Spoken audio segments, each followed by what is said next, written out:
the inevitable Robert Rose. Inimitable. That's perfect. And that's, I'm Oh, changing did I? my, Was that a I'm Freudian? changing my social Was media that was handle. that was that Freudian? I meant to say inimitable, and I said inevitable. It's inevitable that you're inimitable. I am inevitable. That is, Founder of the it's Content true. Advisory. The man, the myth, the legend, the TikTok sensation. Robert Rose, take it away, my friend. Fantastic. Oh my gosh, that makes me laugh. Thank you. I'm so glad to be back here. This is so much fun. And I see so many familiar names and faces. It's so great. This feels a bit like a homecoming, really, more than anything else. Yeah, so I have a new book. I would love to talk about it. I don't want to talk at you. I certainly want to talk about your own experiences and what you're seeing out there and all of that. So maybe what I'll do is I'll just do a little bit of a fire starter to get things going, about what we're seeing out in the marketplace. It's been a weird year, that's for sure. Especially for those of you in the tech space.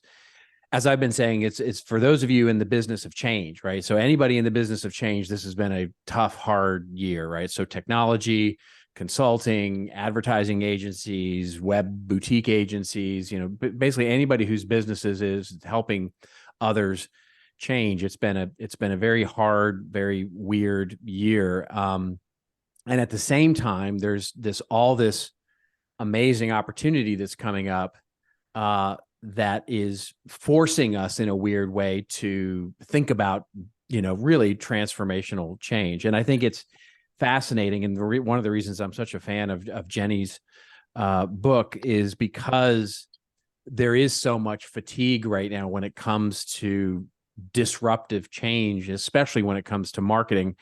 And this is part of what we've seen this year. So it's sort of more prescient than ever. Let me just do the thing that I'm worst at, which is actually sharing my screen. So when we think about it, one of the things that came up for me, so the whole history of this particular book came about because over the last 10 years, I've been working with clients of all sizes and thinking about content marketing specifically, but sort of more broadly, it's content strategy at its core. And we end up doing a bit of both for the clients that we work with on a day-to-day basis. And so what we found over the last 10 years, I've been putting into the course, the sort of Content Marketing Institute's CMI University, and now, as of literally yesterday, the certified course for content marketing for the American Marketing Association, which I'm super proud of as well. But the interesting thing is that I started to put all that, and I got to the end of 2021, because 2020 was sort of a void year, like, nothing really happened. So I got to the end of 2021, which was feeling like what 2020 should have been like, sort of a demarcation year. And I said, this is as good as I think it's going to get, right? This is as good as my course or whatever is going to get. And I should document this thing. And I should really talk about the strategy of what this content strategy and what content marketing really is. And so that was when, just weirdly and in a kismet sort of way, the publisher came to me and said, hey, listen, we want a book on content marketing. What do you got? Do you have anything? And I said, well, as a matter of fact, there's this. And they said, well, that's perfect, because we really want like a geeky, roll up your sleeve sort of strategy book, rather than sort of a get everybody all excited about the practice kind of book. And I said, well, that's wonderful. So ended up writing the book. But what the question, because of what they always tell you is, in so many ways, that a great book asks more questions than it actually answers.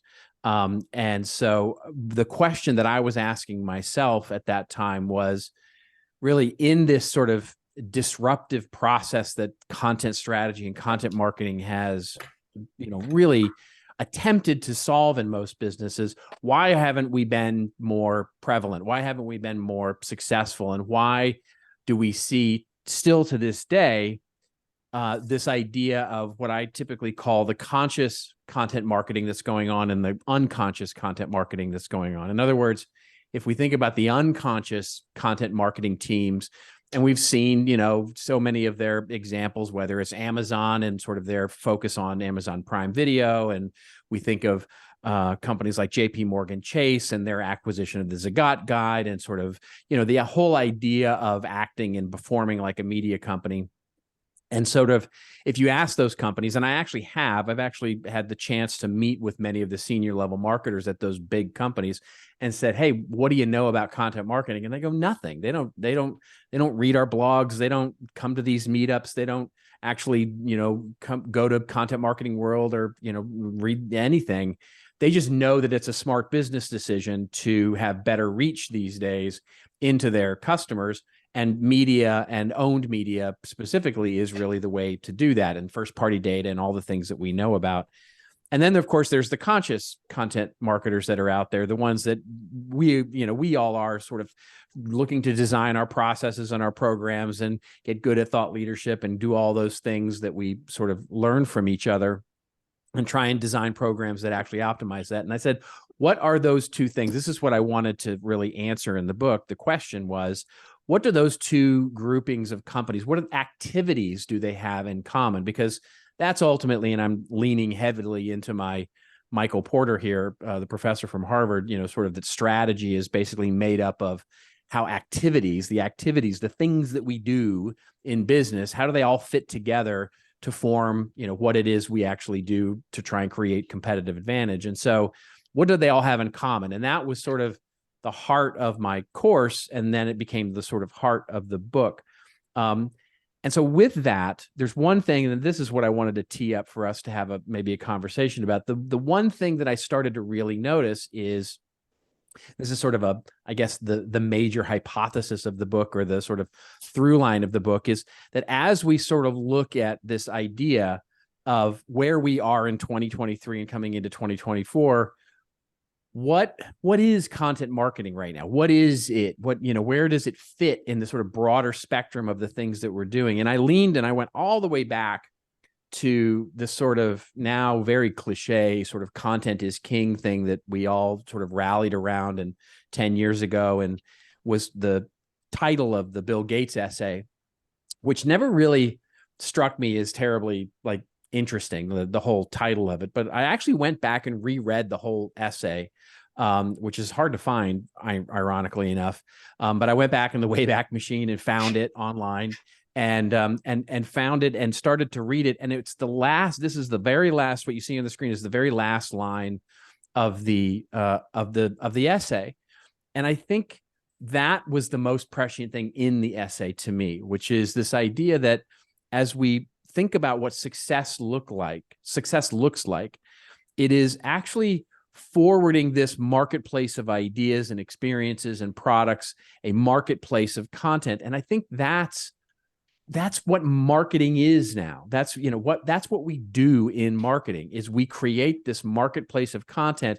And hopefully what happens is that those content driven experiences move our customers to do things, both for the unconscious content people out there, and the Amazons of the world, the Microsofts with their acquisition of LinkedIn and GitHub and all the things they're doing with content, and with Apple and with Google. And I mentioned this statistic in the book, but it's not lost on me that the 5 biggest companies in the world by market cap are all in some way also media companies. Like when you look at Apple, when you look at Amazon, when you look at Google, all of them, Microsoft, they all have very serious divisions and business operations as a media company. And they recognize that as a core piece of what they do is putting a marketplace of content out there to help further whatever it is that they sell and put into the marketplace. And I think that's the opportunity for us as smaller businesses, as sort of normal size businesses.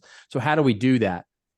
And so then I started asking, well, okay, what's changed, right? What's going on in the world, and what's changing? What are we thinking about in the ways that we actually go about doing all of that? And I came up with these 3 questions, which I think all lead us to the same conclusions. There's nothing terribly, revolutionary here in terms of the answers that I came up with, at least for myself. But when I start thinking about what changes the nature of the delivery of the things that our customers want in that marketplace of content, well, it is sort of how do we get the answers? How do we get help? How do we get educated? How do we get entertained? How do we get inspired? What changes that? Well, it is the nature, really of what kind of content that we're creating and how we're differentiating. It's not lost on me right now, the sort of, slow train wreck or slow collapse that we're starting to see in social media right now, where social media is becoming much less social and much more just media, right? Where we're just consuming the media instead of sort of thinking about how do we socialize it together. And then I started saying, well, what changes the way that we express those ideas? So that gets us to operations. Like, how are we actually coordinating and working through our teams to not speak individually or in silos or in team silos, but rather, how does the business speak? How does the business express itself in this marketplace of content or marketplace of ideas? And how does that process then change the nature or the type of the experiences that we create?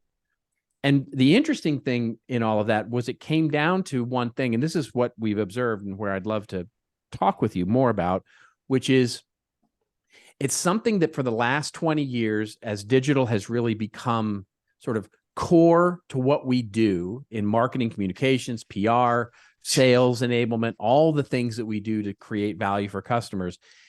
We always started with this assumption, and I came out of the content management industry so many years ago, where we always talked about the life cycle of content, the life cycle of how we actually manage all this stuff.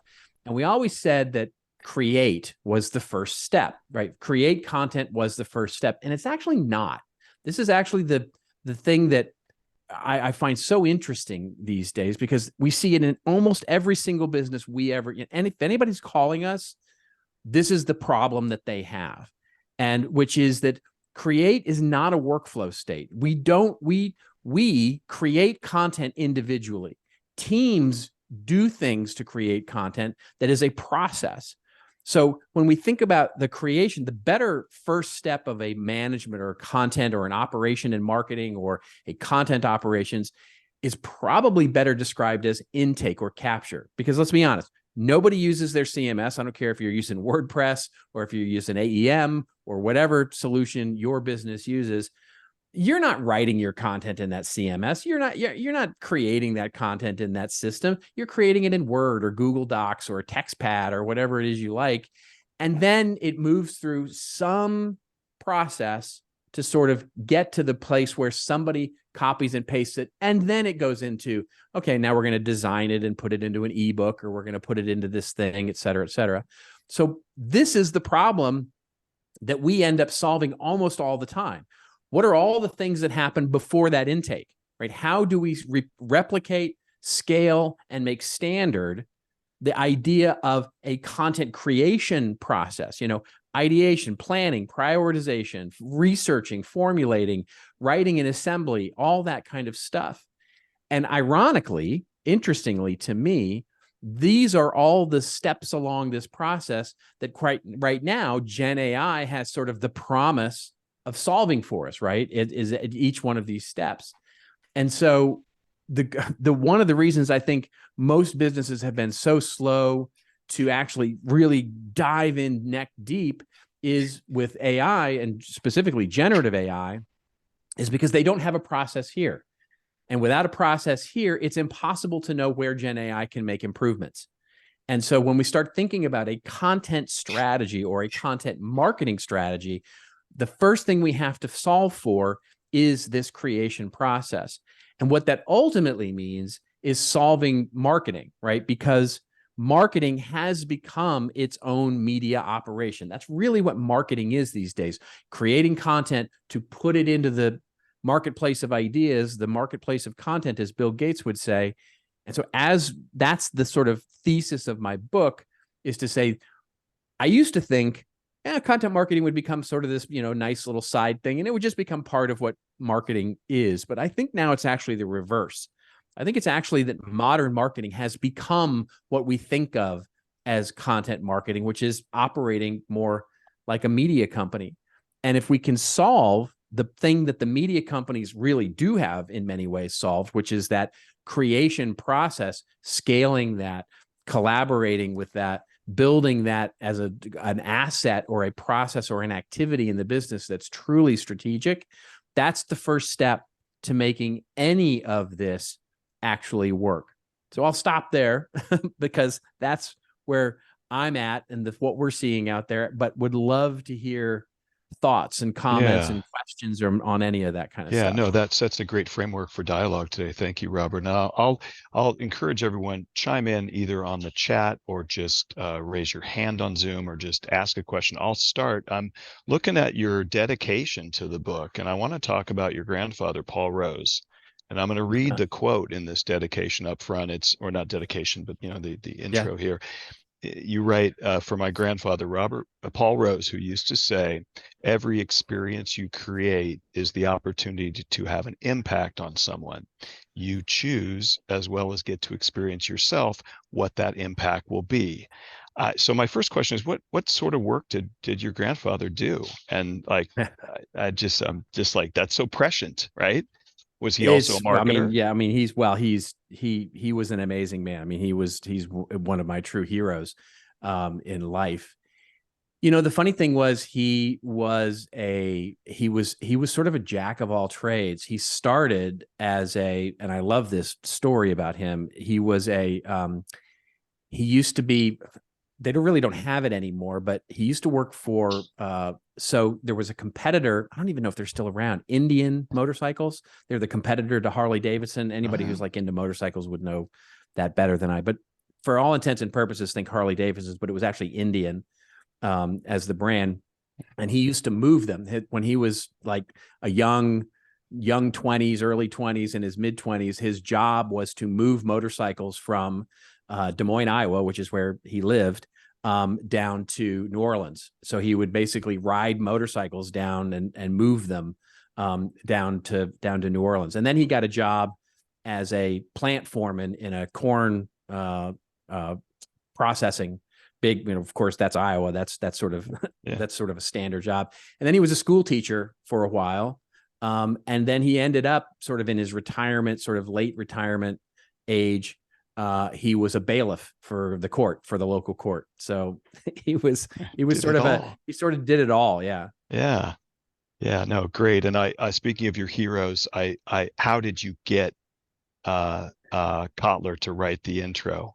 And that that's a bucket list item for me. 90, he's 92 according to He Wikipedia. is. So He doesn't act like it, but he's definitely is. Yeah. do you want to give a little color there? Because you've told me before about how I think, idolize and respect. Do you want to give a little background there, and then we'll open up to questions? Well, I stand on the shoulders. Any knowledge I have is all standing on the shoulders of giants. I mean, when I got into marketing back in the late 80s and into the 90s, I gave myself a sort of my own personal MBA in marketing because I found that I loved the practice so much. So I read everything, and I ended up really diving deepest into the Harvard Business School sort of line of thinking. So a lot of the people there, Michael Porter and Theodore Levitt and all of that, were sort of my sort of virtual mentors, if you will. Mm-hmm. But then, of course, you can't escape taking, your quote unquote marketing MBA without getting into Kotler and marketing management, which is now in its 22nd edition or some crazy thing like that. Right. And it's, it is the textbook. It is the marketing textbook. So for learning marketing management has been for decades. And so, I had my dog-eared copied, and and then I read everything that he wrote. Mm-hmm. And he's just an amazing thinker when it comes to marketing. And it was what sort of tipped it for me was back in 2008, he put out a thing, and it was one of his, I think he's got 50 or 60 books, but it was, it's one of his books. He sort of redefined marketing. The way he redefined marketing was this acronym that became CCDVTP, which was create and communicate value to a target at a profit. And that to me was it's such a great definition of what marketing should be. Mm-hmm. And it's basically at the heart of content marketing, of course. And one of the things that he said was that today, modern marketers are not after mind share or even heart share. He said, but it's something that combines both of those things with an emotional empathy that he called spirit share. And I just was like, Hmm. oh my God, I fell in love with that whole concept. And I wrote to him and I, told him how much I loved it. And we got into a little bit of a conversation. And then when I wrote the book, I said that there's nobody more apropos to write the foreword to this than him. And so actually Douglas Burdett, the guy who does Marketing Book Podcast, had just had him on. And I'm like, hey, Doug, can I call in a favor and just have you reintroduce me really to Dr. Kotler? And he did. And I reached out and he was very kind to do it. There we go. Yeah. I'll just pause. It's just not you and me talking. Any questions for Robert? Anything at all? Just chat or speak up or raise your hand. I have a question. So Robert, you mentioned the certification. So this was announced at Content Marketing World. It's a content marketing certification. I think it might be the only one that I know of for content marketing. I'm putting the link in the HubSpot, chat. I think, has one, don't they? Oh, okay. Don't they? Do they? Yeah. I don't know. I mean, okay. if it's Tuesday, HubSpot's changing their mind on stuff. So I don't know if they still do or not. Yeah. And you are the instructor, Robert. So tell us a little bit more about what's in the certification, what it's all about. So what I did was I basically took that core class that I made, and have been hopefully, I hope I've been improving on it. I tweak it every year, and had tweaked it obviously for 2023, and it had launched. The 2023 version had launched in, I think it was February or whatever. But then for this, because I wanted it to be broader, and because, the theme of the book and the idea that marketing and content marketing are sort of merging into this one idea, I wanted to make it, broader and deeper, whichever way the lens, I guess, is more appropriate to look at it. But so I wanted to include things like, for example, in my class, historically, I've done audience personas, so audience personas, very specific to content marketing needs. How do you develop them? How do you think about them, et cetera? But then I wanted to differentiate them from buyer personas, which I think are equally important, but for a more classic direct marketing, conversion, persuasive marketing type of idea, product marketing. That's where buyer personas originally came from. So I did both, right? So in this new class, I'm doing both buyer persona development as well as audience persona development as different modules in the class, and so on and so forth. Like, value propositions for your product, I'm teaching that in the class versus sort of storytelling or core point of view architecture for more content marketing. So it's pulling in those threads of stuff that I see content marketing professionals now being saddled with, right? So what I've seen at the most practical level is that businesses are no longer going, oh yeah, that's the content marketing team. They're off in the corner and they're doing their thought leadership and that's all they do. It's like, no, they're good at content, full stop. Let's get them to write our web pages, our landing pages. Let's get them to think about how we're doing content from a, paid media perspective, sort of they're being pulled into the more integrated operations of marketing. And so it was kind of that idea to pull all of that into one course, to sort of merge those ideas as a content marketing leader. And then of course there's sort of, the letting the AMA do their thing to it, which was to create the exam and the certification, and which they take very seriously. I'll tell you, very seriously. They're a very serious bunch when it comes to that.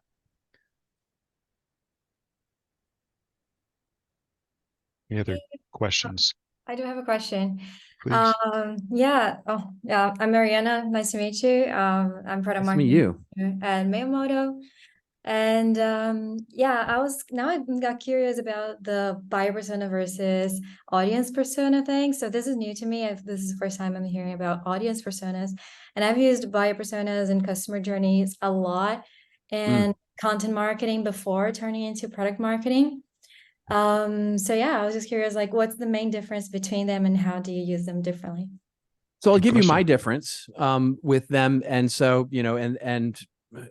I suppose there's varying degrees of opinion on this, but the way I look at it is, so buyer personas are inordinately important for us to understand the buying process of our prospective customer, right? So when they enter the need or want for our particular type of solution, who are they? How do they act? What do they research? What do they need? What's their, what is their core differentiated needs, so that we can meet those needs during the buying process. But of course, what we need to understand is that no matter what business we're in, the buying process is a very, very small piece of people's lives, right? It is an exceedingly small piece, even with a very considered purchase. Like, if you're in a B2B, situation and you're buying a giant generator, well, that buying committee is only going to exist for the 6 months or 8 months that it's actually going to be selecting that new generator. But if you're buying a car, you're going to be in the process of buying that car for, maybe 6 or 8 weeks and doing all the sort of buyer journey types of opportunities. And what, as marketers, we've done, rightfully so, is to optimize our digital experiences on that journey, right? So in many ways, what I talk about a lot is what we do is demand identification. So with our content, with our outbound efforts, even with our inbound efforts, in many cases, we're trying to identify all the people who are just entering into the buying journey and stopping for when they've made that decision. But of course, once they've made the decision and once they've made the purchase, well, they have a whole other life about them, right? And because what it is we do, we have to differentiate for the attention of our consumer against everything else that's out there.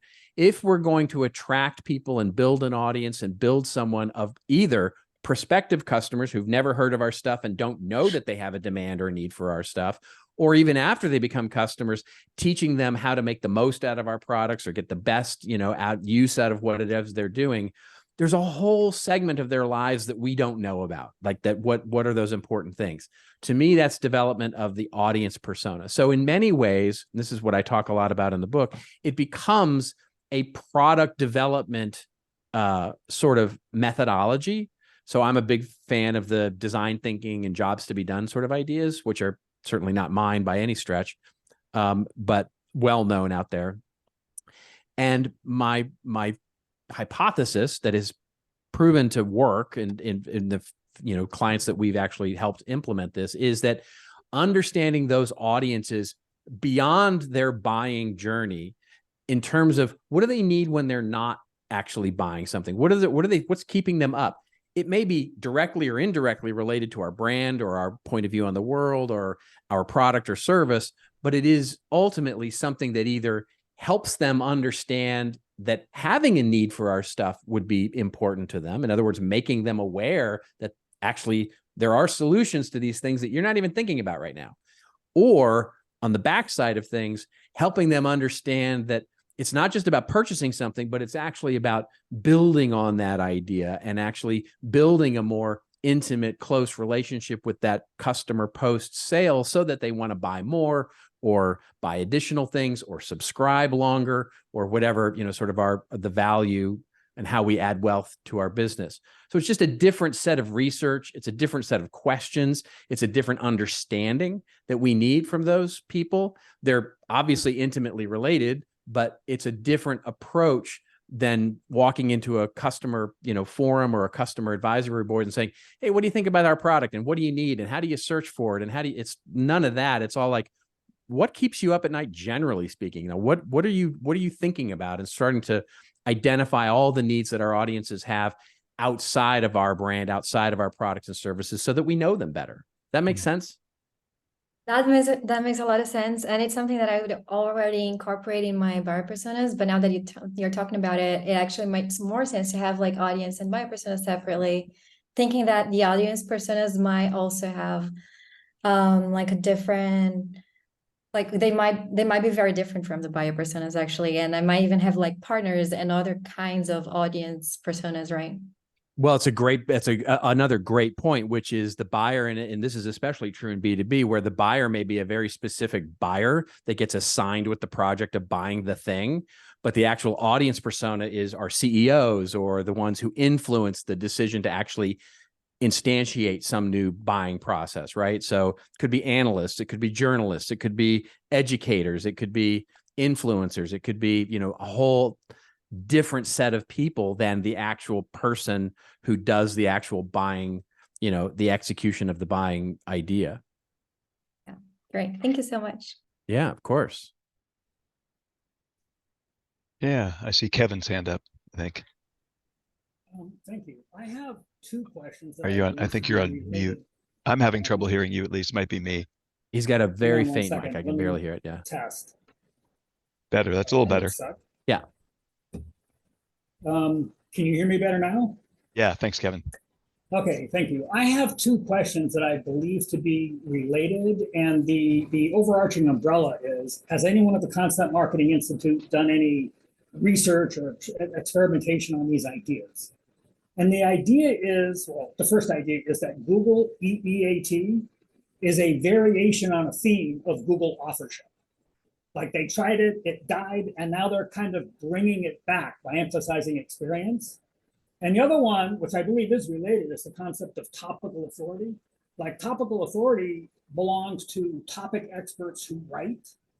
So if there's a writer who's a topic expert to the point where they are an entity in the Google Knowledge Graph, if their byline starts appearing on a new website or on a website, does that website get a rating boost because their byline now appears on it?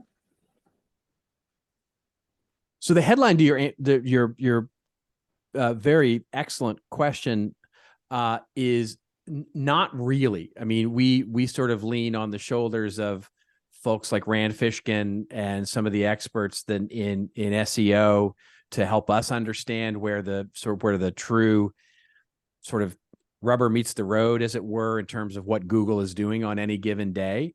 We tend to focus a little bit higher level in terms of, and I don't mean higher in sort of a hierarchical way. I just mean as a sort of broader view of what we're seeing from Google and search and those kinds of things. So the short answer to your question is there isn't any specific research that I can point you to give you a satisfying answer, but I would really recommend the Rand Fishkin's company or looking at SEO Journal or similar for that type of information. What I will say is, I think this is especially this speaks to your latter sort of idea, which is what we're starting to see now from search is, so first of all, I think we can all agree that search right now is broken, right? It is becoming increasingly broken.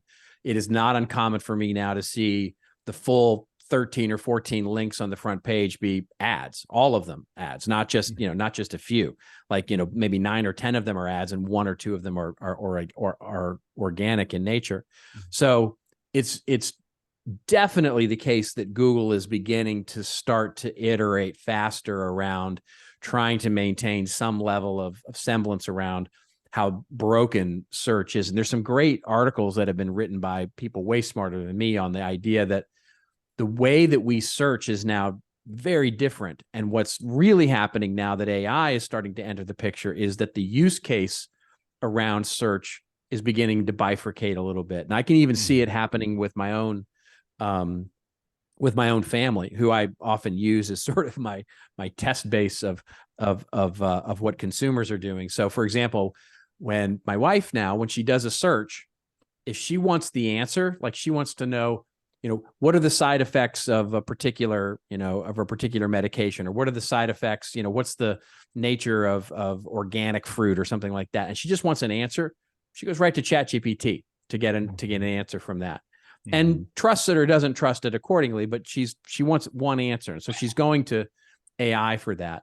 If she wants, like, show me the 10 best Mexican restaurants in Los Angeles, she's going to Google for that, right? So, because she wants reviews, et cetera, et cetera. So the interesting use cases are really starting to bifurcate a bit. And I think what we're seeing is that element of authority is attached to the knowledge graph for sure.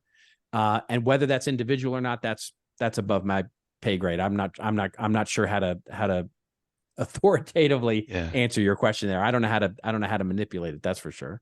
Well, you mentioned Rand, so I dropped a link to SparkToro, and a huge fan as an audience research tool, not an SEO tool, but there's a question in here, which is 2 comments and a question. I chatted part of Dr. Kotler's forward from your book, where he talks about this fourth media, right? And this fact that this owned media is, companies tend to underuse it and undervalue it and take it for granted.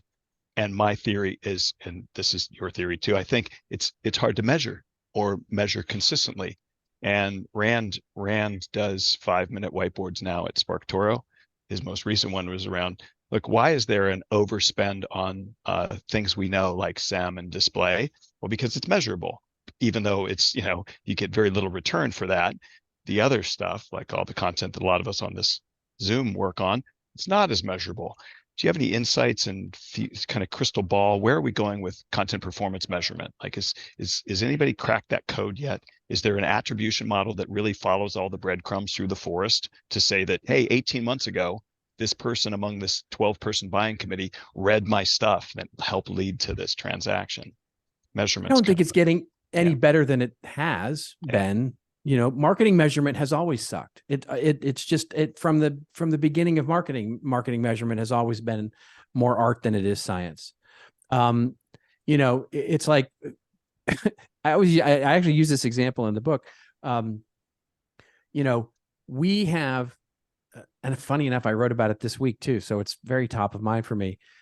For whatever reason, as marketers, we've sort of been very willing to give up accuracy in lieu of a standard. In other words, there's the famous quote that John Wanamaker never said, of course, which is, half my advertising is wasted. I just don't know which half, right? He never said that, but it's true now, right? It has always been true, which is attribution. We've never solved it. We've never had a good answer for it. All we've done is to try and help improve. And where I see marketing measurement and attribution really working, the key and core element of what makes it work is that we've got an agreement on what the objectives are. In other words, for example, I'm a huge fan of OKRs as a measurement framework, objective and key results. And what's usually missing from our measurement programs is the O, right? Is the O in the OKRs, right? We don't have a shared objective or one that we agree on what it means. In other words, what is the objective and how do we define whether or not we've made success at it? And what ends up happening so often in content is that we have siloed objectives vis-a-vis whatever our teams are measured on.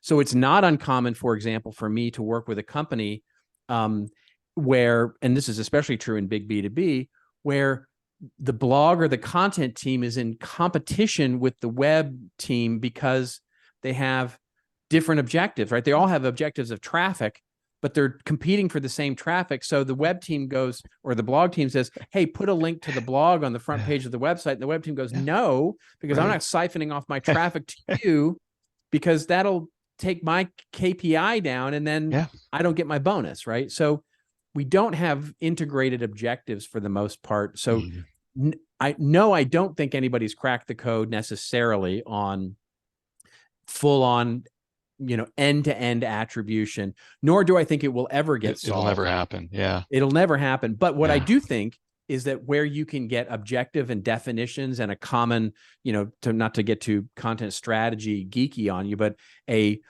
controlled vocabulary, definitions about what things are, and a good taxonomy and agreement on what success looks like, what those objectives, how they're designed and defined.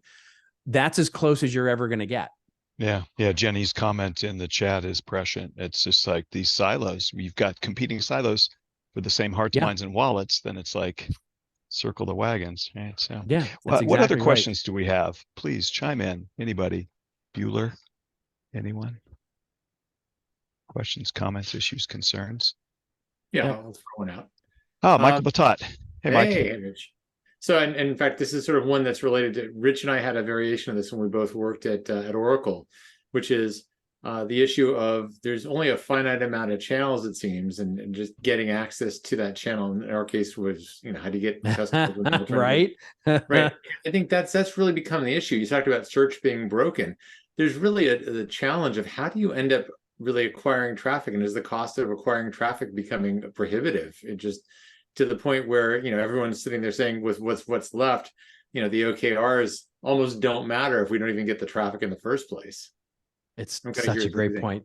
Yeah, it's hard and getting harder, right? I mean, it's hard and getting harder because of what we used to be able to count. I did this interesting experiment. So I'm off Twitter. I finally, I sort of. saw that, and Yeah. I said Threads just got a whole lot better. You're dedicated to Threads now? You're very kind. You're very kind. It Hey. got a better or worse. I'm not sure what. We'll see how it turns out. But Yeah. but it's interesting. I measured my success on Twitter because I use Twitter as a traffic sort of magnet, right? So I would, in addition to sharing a lot of other people's posts, I would post my own stuff, as we published, with the idea of trying to get traffic to the site. And for a while, 7-8 years ago, Twitter was my biggest traffic generator for the content that I would distribute, right? From, external distribution and promotion of my traffic or my content. Twitter was the number one, and it slowly became number two, and then it was number three. And then when I did this experiment for the last 6 weeks, I basically stopped posting to Twitter, full stop. Like I just stopped. I didn't post one thing other than replying to a few people and saying hi and, thanks for the shout out or whatever.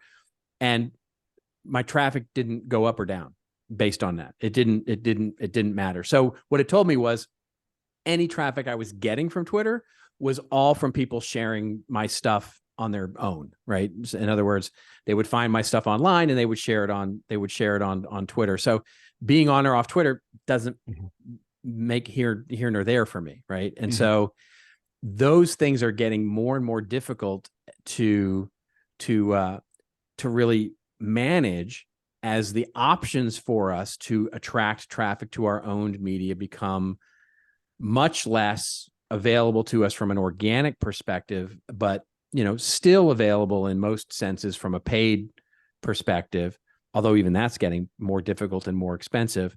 And so the question is, how do you start maintaining that level of interest? The only answer I've been able to come up with is and this goes back to the audience persona question, which is the only thing I've been able to come up with is you have to become the media that people are interested in.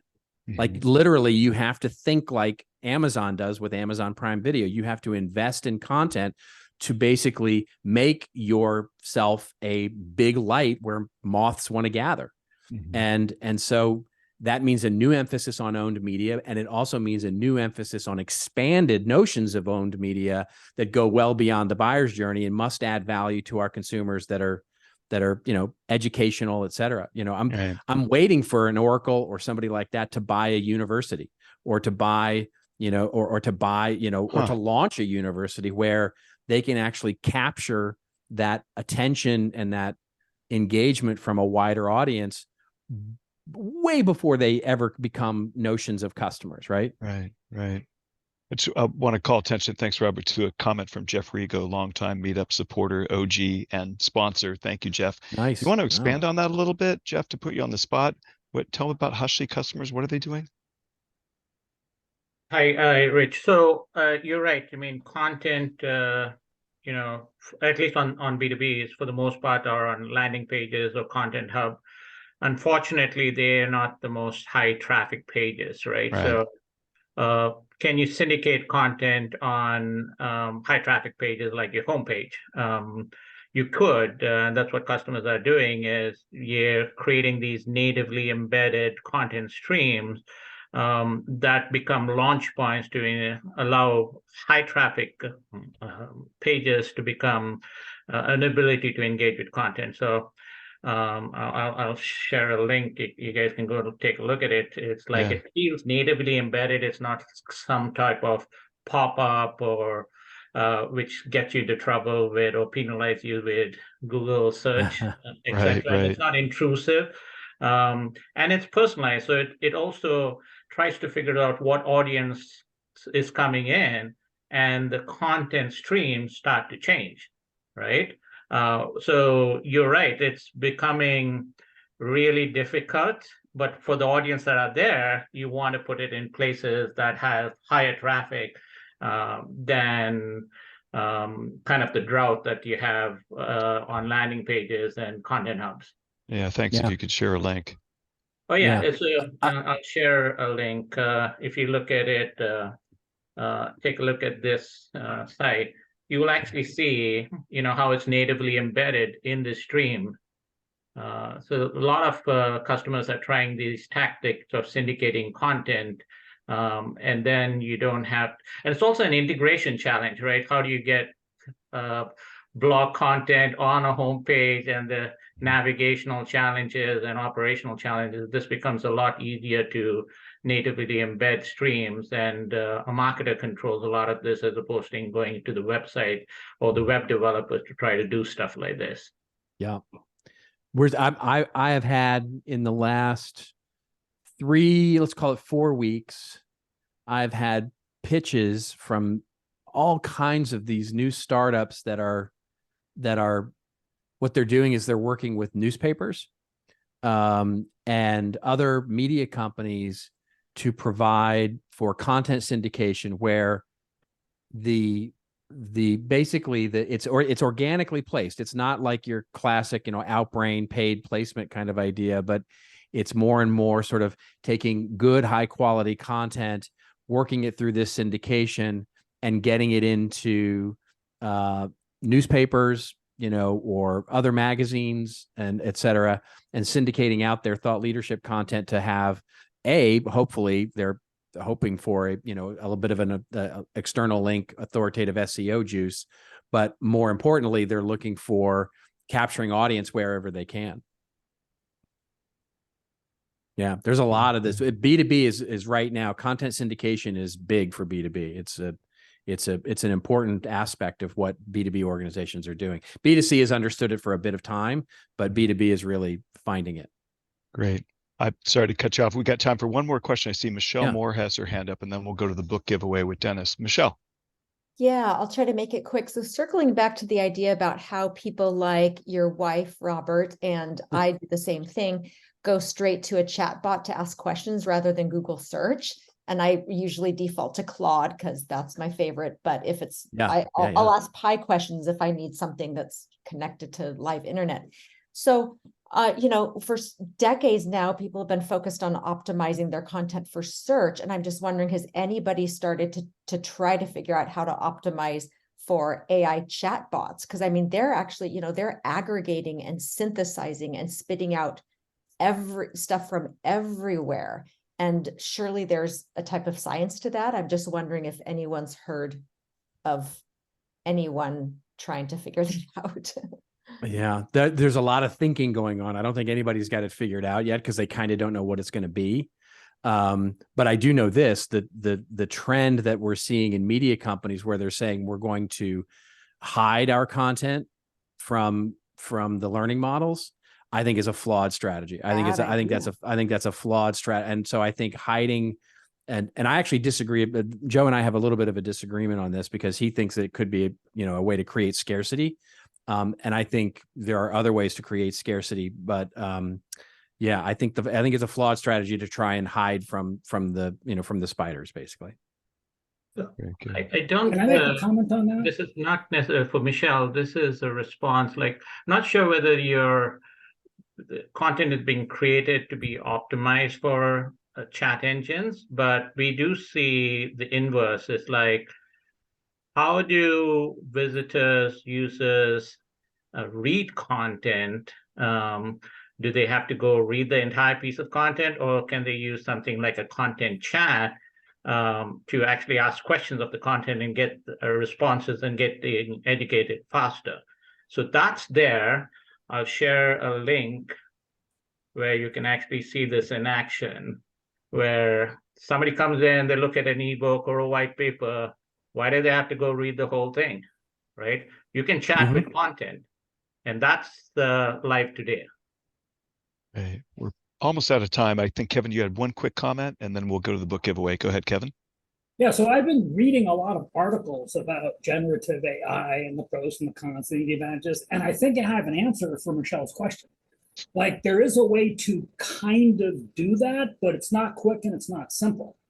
So in order for a chatbot to provide you or your company name as an answer, you've got to be in the large language model. And the best way for that to happen is to be an entity in the Google Knowledge Graph somehow. So that's the key, is Like, how do you become sufficiently well known that you're an entity in the knowledge graph? Because that greatly increases your odds of accidentally winding up in someone's large language model. Right. Very good. Well, thank you. I know this feels a little rushed, but I want to leave time for a book giveaway. We have 3 minutes. We'll probably go a little over.